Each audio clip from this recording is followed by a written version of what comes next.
Swinging a drive, right field and deep. Back goes Aquino. It's got a chance. Gone. Get out the tape measure. Long gone. Fly the W! Cubs fans, it's time to fly the W with Dustin Rhodes and Paul Crawley-Jean.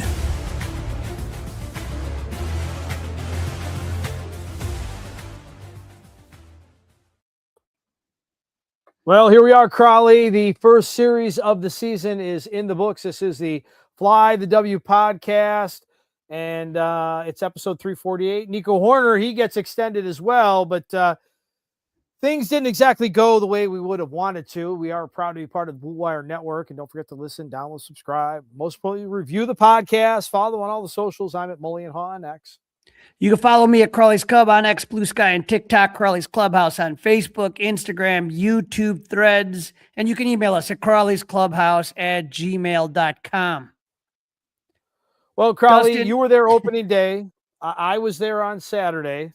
I don't think either of us were there today. I know I wasn't. I'm not going to speak for you. I don't think you were there either. And somehow, some way, the Cubs, who are expected to win 90 games this season, lost to a team in a series, 2 out of 3, to a team that's expected to probably lose 90 games this season. And you can sit here and tell me that, oh, it's just one series, it's just 3 games. They got 162. They got da-da-da-da. Yeah. This is a bad weekend. It's a bad start, bad way to get things going for Cub fans. Yeah, I mean, you can't sugarcoat it. You can't say it was good. Here was the way that we predicted it on the last episode, and there are some things that kind of make me laugh about this. We have our first series coming up against the Nationals. Who do you see winning the series, and what is this series going to come out to there? You got Cade Cavelli versus Matt Boyd on opening day, Foster Griffin versus Cade Horton, the second start, and Zach Little versus Shota Imanaga on the third start. No, I'm going to say sweep, Crawley. They got to get off to a great start if you're going to win 95 games. And a team like the Nationals is somebody to get fat and happy on. I'm going to go 2 out of 3. I'm going to be, and I think they're going to win games 2 and 3. I don't know about opening day. I don't know if Matt Boyd's like 100% locked in just yet because of the World Baseball Classic and all that stuff. But I think Horton's locked in, and I think Shota Imanaga, with the wind blowing in, is going to have success. Now, just for the record, I was right about Matthew Boyd, and I was wrong about the wind.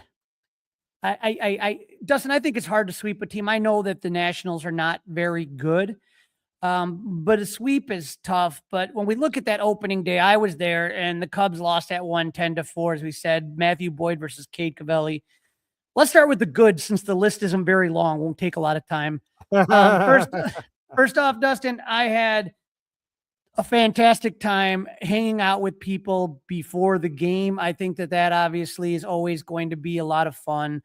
It was one of those things that I talked about a little bit last time. It's just opening day is a lot of fun, and just seeing people I haven't seen in a while. And I got a couple pictures that I put in here, but if you take a look, man, we went out the night before, so you could see that marquee one day before opening day. I was in line at 5:40 in the morning to go to Q101, almost home, because they had those kick-ass shirts there. That was a lot of fun. Where were they broadcasting from, Crawley? They were broadcasting from almost home. I don't even know that one. So there is a lot of flip over right on Clark Street. Was that a Clark Street bar? Yeah, it's where the old G-Man Tavern used to be, or not. There is a lot of turnover on those bars, so I'm not familiar with that one yet. It was a good time in the morning. So the first 101 people got those shirts, and then I went over to Yaxie's to go to XRT, and I got that cool shirt. So I'm getting swag all over the place, man. And obviously, it's a lot of fun doing that. From there, we went to Murphy's, which is always a lot of fun. And from Murphy's, I went to Output, and so you could just kind of see it was just a nonstop great time that we were just having out there, seeing like You people don't like got to San do laundry Bernero. for like a month now. You got all this free swag. You got like a month's worth of clothes, Crowley. Yeah, and if you can look here, there's the blue carpet. They did that again. I didn't Yeah. stick around for that too long. I was a little too busy to keep moving, but yeah, the 6 or 7 bars, Well, Mr. that's cool. Worldwide. They were Yeah, what were those? What were those? What were those little logos back? Can you go back one on Mr. Worldwide? What do you have there on? yeah, his that was jacket? his Cubs jacket that he wears, Okay. and so that one's he wears kind of some of the craziest stuff. One time he dressed up as a bear. So we were there. Oh. We were at Output. There he is, right there with it's just Cub logos on his suit, and Nice. so. This is Jeremy Bevers, a That's friend cool. of mine. So That's he's got a cool. crazy Cub suit. It's just kind of like a Mardi Gras type thing. And there we are Yeah. at Club 400 Chicago, but that's at Brick House. So we hit a lot of bars. We had a lot of fun. Bernie's on that one right there. So I want to thank everyone that kind of came up and had kind words to say about the podcast. That's my guy, Mikey. He's my vendor, usher. Very cool. So yeah, good the times. ushers are awesome. Just a quick shout out. I was there Saturday with my youngest daughter, Finley, and we had a great time. And everybody, I'm just telling you, and it's not just because this is a Cubs. If this was a Cubs podcast, and if I had gone to the Sox game, I would say I would have the same comments. Like everybody that works at Wrigley Field is so nice. Like the ushers, the security, the vendors, people taking pictures for photo ops. We did a Clark the Cub photo op. We got a picture with the World Series trophy. Everybody is like above and beyond kind, above and beyond nice. It's just you feel very, very comfortable there. It's just an easy day at Wrigley Field. It was just, it's special. That's why we do this. That's why that's why Crowley and I do the Fly the W podcast.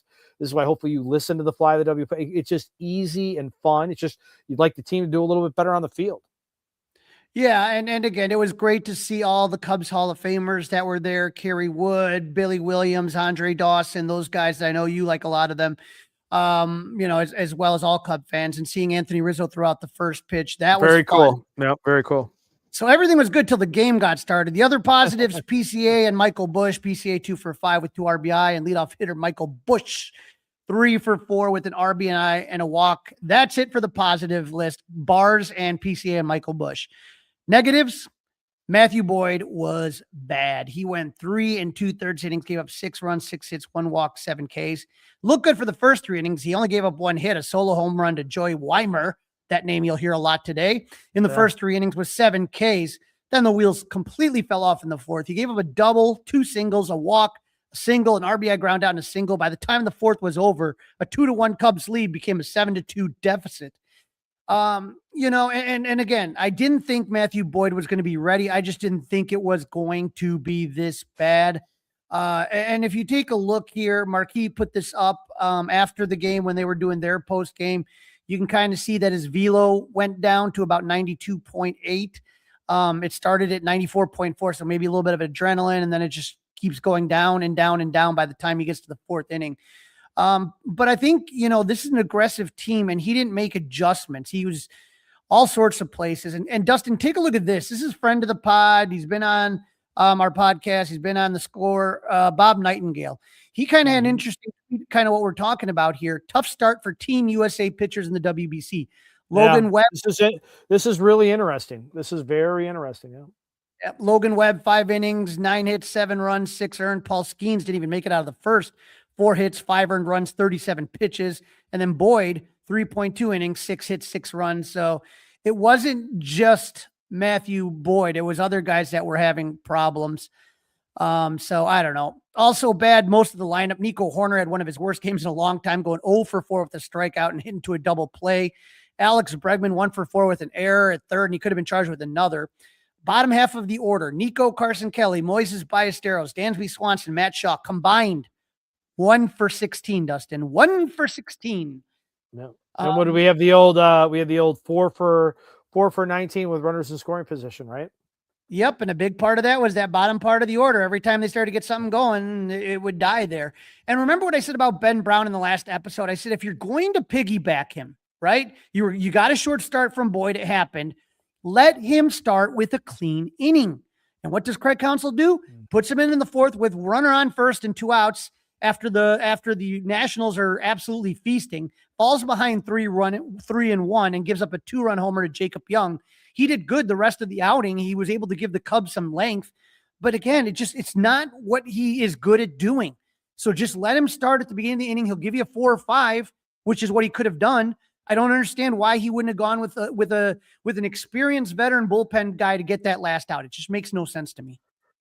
Yeah, that was a problem. I mean, my biggest problem with that whole first game, Crawley, was Alex Bregman making that final out at third base when they had a little bit of a rally. They took the lead.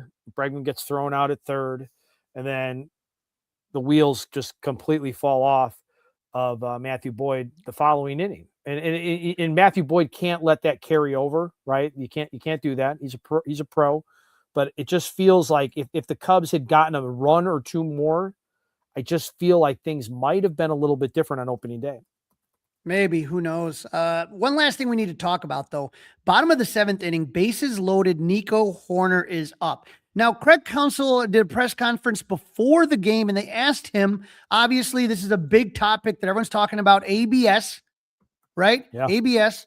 And so here's what Counsell had to say about the challenge system. Yeah, I mean, we've had a couple meetings about it, probably 3, and just really kind of started out very general with it, and then at the beginning of spring, and then try to get into some more specific stuff as we went.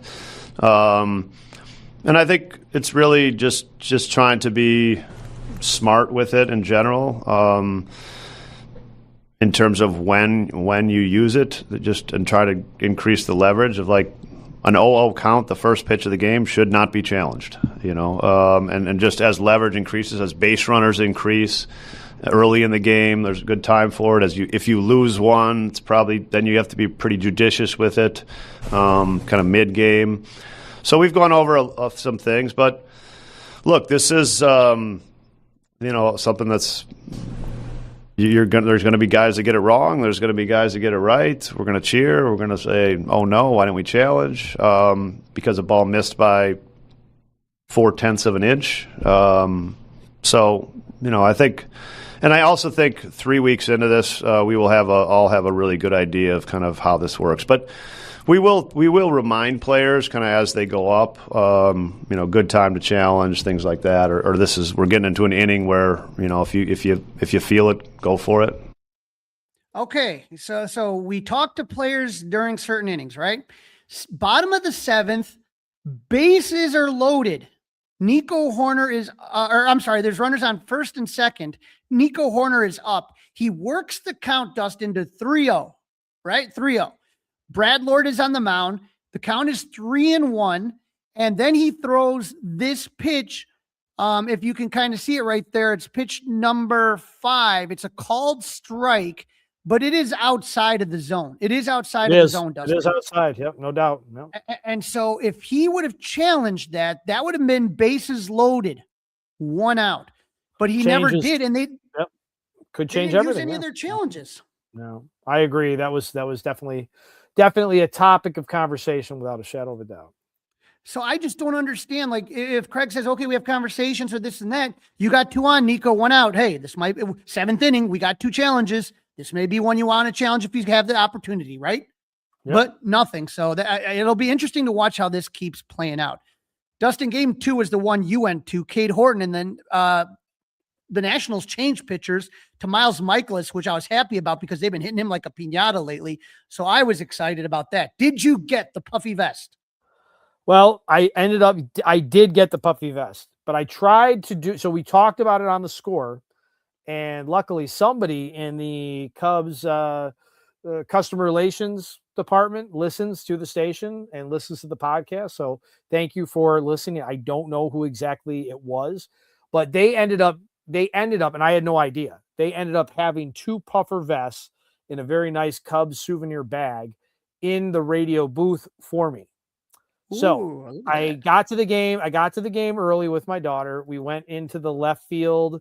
We entered it at left field right across the street from the fire department, and there were no bags. There were no puffer vests available. They were gone already. And it was 11:30-ish. So I don't know what time the gates open, Crawley. You probably do. But I was shocked. They were already gone. A lot of people were shocked. And then we were in. I didn't realize I couldn't go to Gallagher Way at that point. I thought I could go, but once you're in, you're kind of in. Couldn't do that until after the 7th. So we walked around. We got a picture with the World Series trophy. That was really cool. I thought I was going to have to do that on Gallagher Way. So I was happy that they had brought it in on day of game, I guess. Didn't know that. You probably know that. I didn't know that. So that was cool. We got that picture. We found a great hot dog stand, like around 209, 210 section, with like a foot-long hot dog, Polish, Italian sausage, with like a pile of grilled onions on it. Got a good picture with Clark the Cub over there. He was hanging out in that section. Got a picture with him. But I ended up going up and saying hi to Zach, Coom, Pat, Paul Zarang, the whole crew, and there was a bag up there for me. So I did end up getting the puffer vest. And I am a guy, Crawley, that wears a puffer vest when it's February and it's -20, and when it's July and it's 78. It's like my man bag. I don't carry a purse, but I need some things. I like, backup charger, maybe the sunglasses, a couple pens, a couple of highlighters. I need my things. And so this is a great way to carry your things. And so thank you to the Cubs for giving me 2 puffer vests. Yeah. So just to be, so our listeners are aware. Very nice giveaway, by the way. Very, very nice giveaway. Yes, on the third base side, across from the firehouse, they usually don't do giveaways there anymore because they don't want people lining up by the fire truck area. So another good tip. So that was a bad entrance point.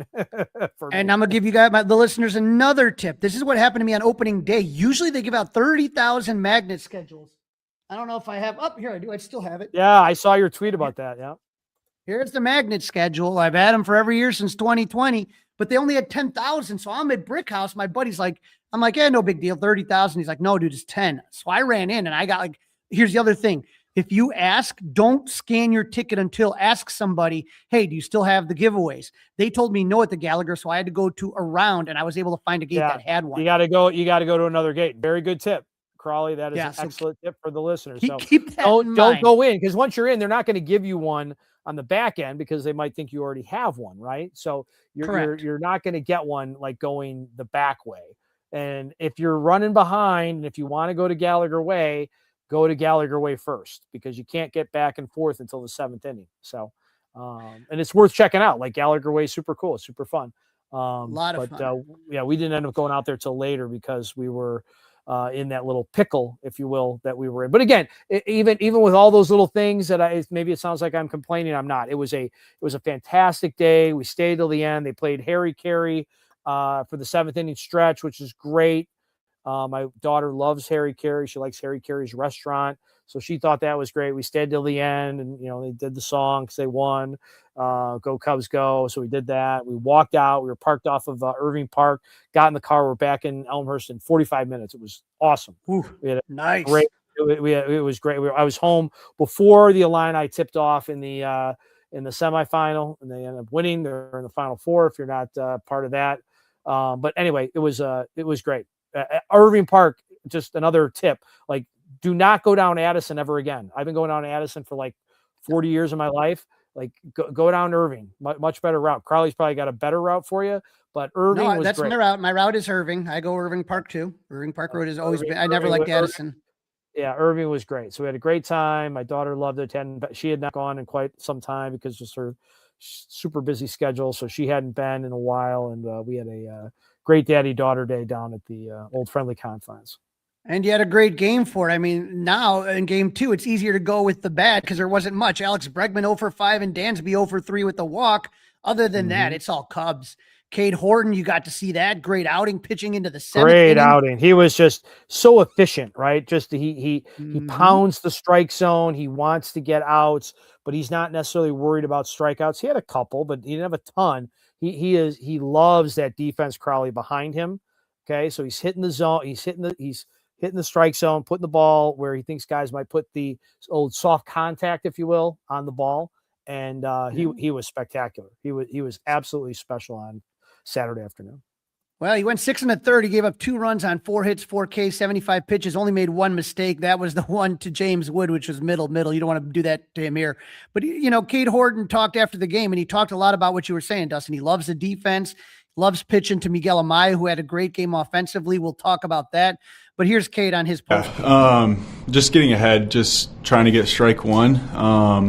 It's an aggressive team, and so just not shying away from that, just knowing they're going to be up there swinging. Got a really good defense behind me and let them work. I think, that's just something that, I wanted to do.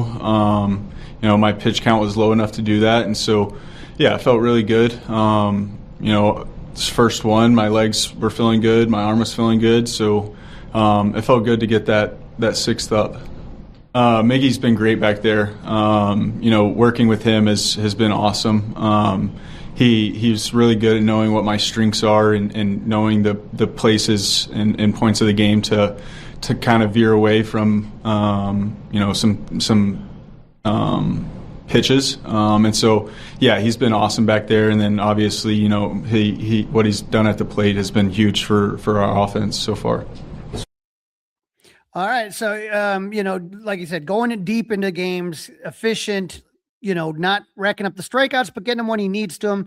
And after stranding all those runners on Thursday, Dustin, the Cubs busted out, scored 10 runs. They scored 4 in the second, thanks to an error in Nasim Nunez, who collided with the left fielder, allowed 2 runs to score. Miguel Amaya hit the first Cubs home run of 2026. You got to see it, Dustin. Solo shot in the bottom of the 4th. Who had that on their bingo card, right? Right. Yeah, that was a nice and he drove the hell out of that ball. That was no cheapie there. And Ian Happ put this one away with a 3-run homer in the 6th. PCA 2 for 4. Miguel Amaya 2 for 4 with an RBI single and a solo home run. Even the bullpen looked sharp with Phil Matten, Caleb Thielbar, and Jacob Webb, 2 2/3 innings of not giving up a hit, which takes us to the rubber match today, Dustin. Shodi Managa versus Jake Irvin. This is okay. So like I said, I make my prediction. I'm assuming the wind would be blowing in. Instead, it's blowing out, and Shota picks up where he left off last season, giving up critical home runs, top of the first. He gets the first 2 outs. Then it was just a cheap loop single and a check swing single.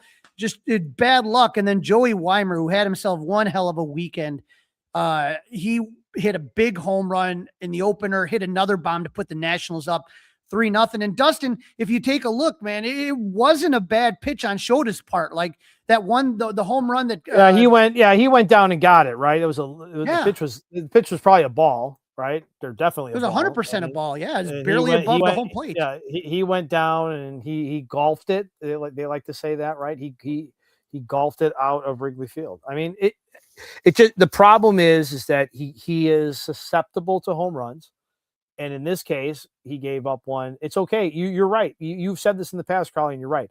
It's okay to give up a solo home run, but it's not okay to give up a 3-run home run. That does not usually work for you. Yep. Top of the 4th, Weimer does it again. He hits a leadoff triple, but then Shota gets a strikeout and 2 pop-outs to end the threat. And that, Dustin, I'm sitting there and I'm like, okay, momentum. All of a sudden, the shot in the arm to the Cubs. Alex Bregman leads off the bottom of the 4th with a solo home run. His first in a Cubs uniform, a little wind-aided.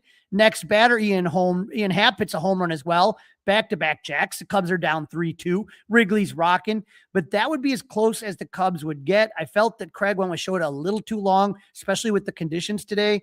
He came out in the 6th inning, gave up a leadoff walk. Craig pulled him for Phil Matten. He gives up a walk, a hit by pitch to load the bases. He got the next 3 outs, but the leadoff walk came around to score on a sac fly to make it a 4-2 game. Shota went 5 innings, gave up 4 runs on 6 hits, 2 walks, and 7 Ks. The Ks were good. Homers were not. The bullpen was not done giving up runs. Hobie Milner gave up a 2-run home to Keibert Ruiz to extend the Nats lead to 6-2. So Dustin, when the Cubs needed the bullpen to keep it a 1-run game, they instead gave up 3 runs. Alex Bregman would hit a solo home run in the bottom of the 8th, the second of the day, but the offense was abysmal. And Dustin, this is my concern of the weekend. They only had 4 hits, 3 of them solo home runs, 2 of them by Alex Bregman. 4 hits in one game will usually result in flying the L. That's just usually how it's going to happen. And so a very disappointing weekend. I'm not hitting the panic button. I mean, I know it sucks.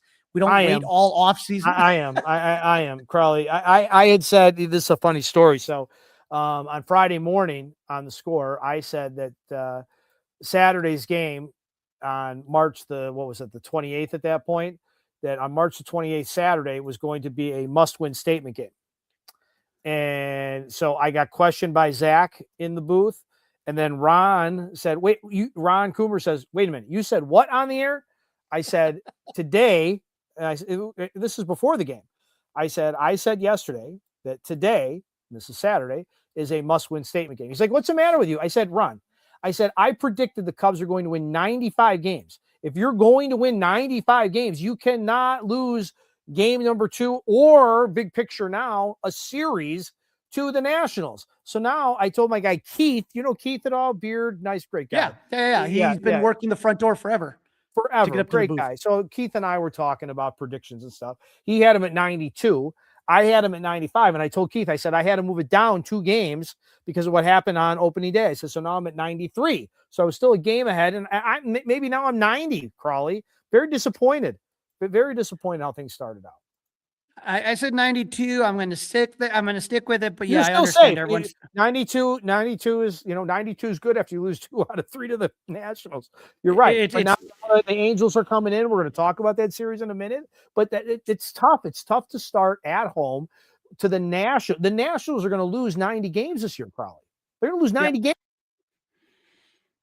This is the Fly the W podcast. We are proud to be part of the Blue Wire Network. It is episode 348. Nico Hoerner gets extended as well. We're going to talk about that in a minute. But now it is time to talk about the next series. That is the Cubs and the Angels. There is an evening game, and Crowley is going to go. I hope he's already warming up his hand warmers, charging them up like you would charge up your cell phone. Don't forget to listen, download, review, subscribe to the Fly the W podcast. 5-star review. Crowley and I will take it. Email us at Crawley's Clubhouse, gmail.com. Don't forget, you can listen and watch us on the Crawley Clubhouse YouTube page. All right, Crawley, in this segment, you are going to talk to Derek Ciapala from the Talkin' Halos podcast to help preview Cubs Angels. It's over at Wrigley, of course. The pitching matchups, offseason moves, which players are hot, which players are not. That's also coming up. That's a tease. This is the Fly the W podcast, part of the Blue Wire Network. Happy you're here today. Don't forget to listen, download, review, subscribe to the Fly the W podcast. You got a 5-star review? We'll take it. You can email us at Crawley's Clubhouse, gmail.com. You can also watch us on the Crawley's Clubhouse YouTube page. All right, time for odds and ends. We're going to take a look at some Cubs nuggets. And, of course, we've got the PCA press conference to go over, and also Nico Hoerner, Crowley. Wow, did Nico Hoerner get paid? Woo. Yes, Nico had PCA had his press conference, and we found out some more details about his contract. Of course, John Heyman, friend of the Mully and Haw show. He's there, he's there plenty, but $115 million over 6 years. I mean, it's a good deal for PCA when you talk about the arbitration. The Cubs bought out his arbitration years, and then so he's going to get $55 million through arbitration, $30 million through his free agent years. He gets a $5 million signing bonus and escalators on MVP finishes. Plus, he gets $1 million every time he's traded. No opt-outs. So, that's the thing, Dustin. He wants to be here. And I love that about him. I love how he's embraced the city. Here's what Jed had to say about PCA. Thank him for being himself. I tell him that all the time. I say, be you. It's a gift to watch him play center field, run the bases. He continues to strive every day to get better. And so when I think about making an investment in a person, it's a really easy investment to make, and I couldn't be happier to keep Pete in this uniform for a long time. I feel that same joy that Jed talked about, especially for me. Like I said, I feel like I've never really seen a center fielder like this on the Cubs. I know Bobby D was really good. Kenny Lofton we had for half a season, but a guy like this it's just so I've seen great players all over the diamond. I've never seen a center fielder like PCA. No, he goes and gets everything. He's really good. He's definitely special. There's no ifs, ands, or buts about it. I mean, you may not like him, but you got to at least respect him. Oh yeah. And PCA talked a little bit about the contract as well. I don't think there was ever going to be a time that wasn't right to get this done. I think the entire process I've been I've been really appreciative of Jed and Carter recognizing that the amount of focus I wanted to put into just being on the field. And there was never any pressure to get this done. So, like, bottom line, they knew I wanted to be here. So with that, I think there was, whenever this got done, it was going to be the right time. And I'm just grateful it got done when it did. Yeah, you could tell he did not want this going into the season. Like, he wanted to focus. He gets so focused, so locked in. He doesn't want to worry about this. It was nice that they got it done before the season started. Now, Dustin, I do not consider myself to be a fortune teller, but here's what I said on the last episode after PCA got his contract. Now, Dustin, this isn't the first time Jed's done this. This is kind of Jed's thing. If you remember, in 2023, he signed Nico Hoerner to an extension just around the same time period, right before the season opened. And then a couple weeks later, like 2 weeks later, he signed Ian Happ to a 3-year extension as well. And so they really don't want this dragging out. So, you know, like I said, if you don't get it done by April, it's not getting done. But I'm very curious. Do you think Jed is done with extensions, or do you think Nico Hoerner is someone that I don't think they want Ian Happ and Seiya Suzuki to be extended, to be honest with you. But I'm Nico, I'm not sure of. And I'm wondering, this is almost like 3 years to the day that he got his extension. Is another 3-year extension in the cards for Nico? I thought I kind of had a feeling, and sure enough, but I was a little bit wrong. It wasn't a 3-year deal. It was a 6-year deal, Dustin. 6-year worth $141 million. I mean, God bless Nico Hoerner. Okay. God bless Nico Hoerner. Okay. I like Nico Hoerner. Good guy. Good player. I feel like they overpaid. I feel like they overpaid. $141 million. It's fine. Yeah, it's not my money, but I will tell you this, Crawley, for multiple reasons. I did not buy a $16 Ultra at Wrigley Field yesterday. Okay. I'm just saying, I did not buy a $16 Ultra at Wrigley Field today. That is understandable. Now the deal does include it includes deferrals. It is the 4th largest. And our guy Bruce Levine, Crawley, is saying a full no trade. Yes, sir. Full no trade. Wild. Full no trade. That's wild. So the 4th largest contract for a second baseman, trailing only Robinson Cano, Marcus Semien, and Jose Altuve. So that is phenomenal. But Dustin, you remember the all guy the hit people. 7 home runs, Crawley. 7 home runs. He's making $20+ million a year, almost $24 million a year. It's wild. It's absolutely wild. It is. Passon says everything fence run tax. They're going to come up, but all the talk don't spend Ricketts and from everywhere, coming from Ken Rose and Pat. It was coming from everybody. Now, right now in this fiscal quarter, the Cubs have guaranteed $431 million to 3 players over 17 years. And we were talking, Dustin, you and I were talking about this, is that, man, when the season's over, you know, there's going to be all these people gone. But right now, Dustin, there's a different core now. You have Dansby Swanson to the 2029 season. You have Alex Bregman to the 2030 season. You have PCA to 2032, and you now have Nico Hoerner till 2032. That is the core that you will be seeing. That's a good portion of this team that will be there for the next 5 to 6 years. It's pretty good. It's not a bad core. I'm not complaining. It's not a bad core. Yeah. But I'm guessing that, you know, Jed is not doing this without some, you know, information from the owner, right? And he's got a better handle on what's going to happen with the CBA. Well, with all these guys getting extended, Dustin, there is one guy that has put in his retirement, and maybe he'll do some autograph shows. How about Jason Hayward finally retiring, Dustin. All-star, 5-time Gold Glover winner, and 2016 World Does Series that mean champion. you need? Is that like your like passive aggressive way to say that you need his autograph on something, Crawley? I need his autograph. Yes. 8 years. If you remember this one, Dustin, 8 That years, was 100. so passive aggressive. A little. He canceled on me a couple shows Not ago. a Let's just little. put it that way. Not a little, Crawley. That was a lot passive aggressive, but I love it. I love it. Now, Cub fans will remember either one of two things. Number one, they may remember the 8-year, $184 million deal he got with the Cubs. But please remember that the Cardinals offered him more, and he took the Cubs deal. He sure did. He took the Cubs deal. And then obviously no one can forget the rain delay speech, whatever he said in there, however he said it, whatever the tone was.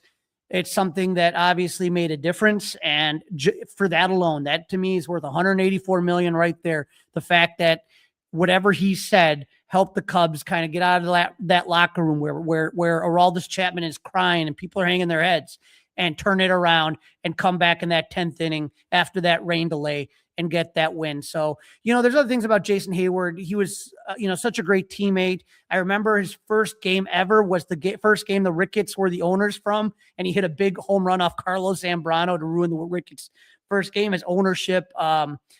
When Jason Hayward was a rookie in Atlanta, his teammate David Ross took him under his wing and kind of took care of him.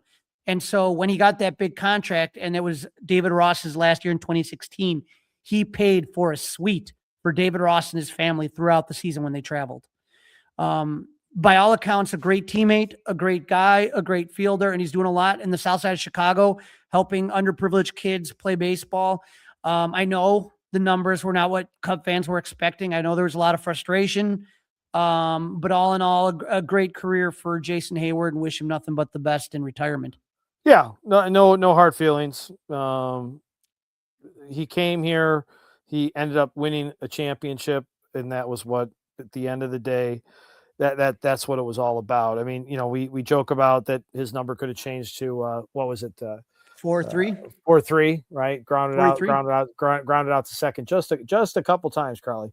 Just a couple. All right, ABS was in the majors this week, and one of the favorite umpires to make fun of had a really awful day on Saturday. Crawley, 6 pitches went against one of the most famous or infamous umpires. CB Buckner. Yeah, CB Buckner had a rough day, according to that new tool. And thank God it's there. And Dustin, did you got to see it on Saturday, right? What did you think of it?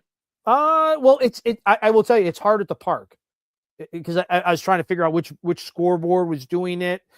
It's actually the right field scoreboard was the one that was showing it. I mean, it's cool, but it took a while. While you're in the park, it's not great. I'm just saying, until you get a lay of the land, if you will. So not as easy to figure out right off the bat. That could have been me, just not knowing exactly what was going on. But I'm glad it's here. Don't get me wrong. I'm glad it's here. But it was a little harder to follow than I had hoped at the ballpark. Yeah. You? I saw it right away. I saw it on left field, I want to say, but I'm always looking kind of at left field because it's like right in my sight line. But I thought it was fantastic. Again, I just wish the Cubs would have used it a little bit more on a little bit more, day. right? I mean, to me, that the question to me is, and I didn't hear like post game Saturday with Craig. Well, I did hear post game with Craig. It wasn't asked. I did not hear post game with Craig today. Just like, I guess my point is like, how are you using it? Like, is it only the catcher? Is it only the pitcher? Is it only the hitter? Is it supposed to come from you? Is it supposed to come from the bench coach? Like who's the one saying, let's use the challenge? I'm very curious about that. From the audio clip I played before, remember, nobody can do it except the pitcher, catcher, and so they can't look at a bench coach. They can't look at a manager. But I wonder if there's I wonder if there's a signal though. I mean, I get that part, but is there a signal or something? And what is there a pregame meeting? Is there a pregame meeting that says like, okay, we are not going to use these until the 5th or later? Right. Is that I just don't know. I would love an explanation, and I'm sure they're not going to tell us what their plan is, but I would love to know, like, okay, this is our general guidelines. This is who's allowed. This is who's not allowed to do it. This is our approach to it. I think that'd be an interesting question to hear. Let him shut you down and say, I'm not telling you. It's a competitive advantage. Okay, fine. But I would like to know. Yeah, I mean, I think he kind of talked about it in that clip I played earlier, but about when I was talking about Nico not doing it. But it's more like I think they're just going to let this thing evolve. But again, he says that they're going to tell guys, hey, think situationally, okay, or they might pull guys aside in an inning. Like if it comes up, make sure you do it right. So if it's a close game and you got runners on base, do it. Be smart about when you use it. I think that's the key. Now, as far as certain guys having privileges, that I don't think he would tell us. Again, they can ask it and he can shut them down. Sure. 100%. But, I honestly, I'm curious to see how this goes on. And again, how it evolves, how people how the team kind of evolves with it. And there's going to be other teams that are evolving, teams that are going to be successful. And I think it's a whole new aspect of strategy that goes into this. And the teams that figure out how to do it best are going to be the teams that are going to be most successful in general, not just in challenges, but I think in when it comes to wins and losses. Yeah, no, everything you just said there makes a ton of sense, buddy. All right, so that's what we thought about the challenges. We would love your thoughts. Don't forget, you can email us, Crawley's Clubhouse, and tell us what your thoughts were as far as those ABS challenges. Standings, a little early to get into the standings, right? But obviously the White Sox were up north of the Cheddar Curtain, so the Brewers were going to get out to a hot start. They end up with I don't think they walked them off. I think they won it in the 8th, Crawley, but the Brewers have started the season 3-0. I know that. That's why I picked them to finish in first place, because they've proven it to me time and time again that they know how to get it done. Cardinals after 2-1. After they're done with the White Sox. I'll you're right. You're right now, Crawley. But I'm gonna, the White Sox are a team you can almost bet against every night that they're gonna lose. But I thought the same about the Nationals. Yeah, we'll find out. I mean, listen, Paul Skeens is not going to have that defense behind him again like he had in the first game, right? Like I got this. My almost, they're not completely opposite, but I had the Cubs on top, the Pirates in second, the Brewers in third. And we did the predictions. And I was hoping the Cardinals would be in last place, but again, Brewers 3-0, like they're playing the Sox. So let's just tap the brakes a little bit. Let's not get all puffy chested north of the Cheddar Curtain on a weekend number 1. Nope. But all you can do is beat the guys in front of you. And Dustin, like you said, when you play the Nationals that may be lucky, they'll probably lose 90 games. You should lose those 3 games. Take care of business. You got it. Yeah. I mean, you said 2 out of 3, you were a little bit more, guarded, but I mean, neither one of us, there can't be one Cub fan right now that's not a little bit like, what is going on? What are we doing? And now the Angels come to town. Like this would be a great time for the Cubs to get out of Dodge. Okay. It's going to be decent tomorrow. It's going to be in the day. It's supposed to be in the 70s tomorrow. So that's pretty nice. But I mean, Crawley, come on. I mean, you'd be lucky when you get to Wrigley, it's going to be 50, right? Well, you'd be lucky if it's 50 degrees tomorrow when you get to Wrigley.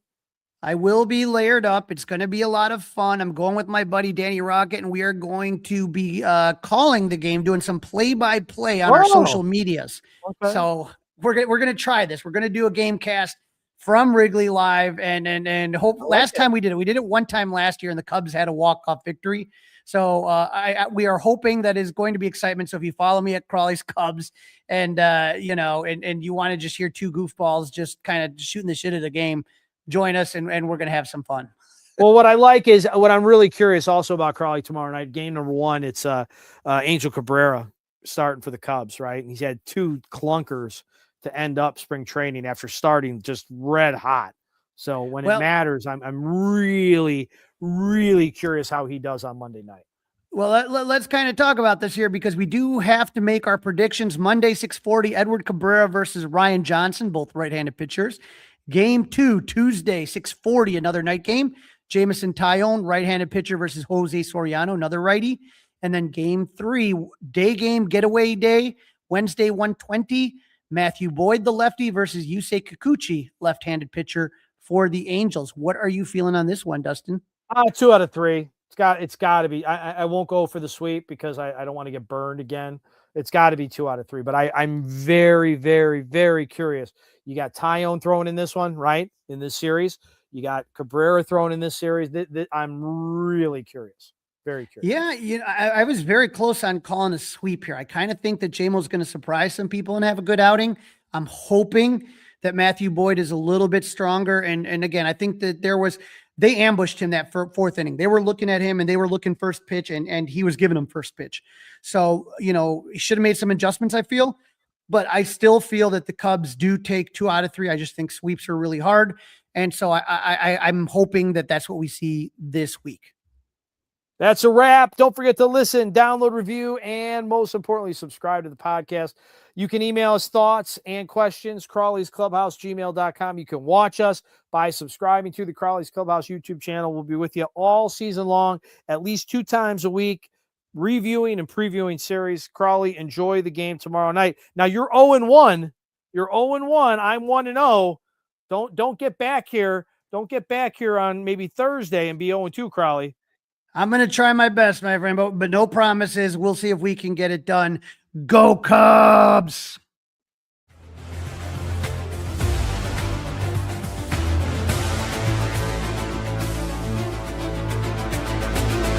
It's all over.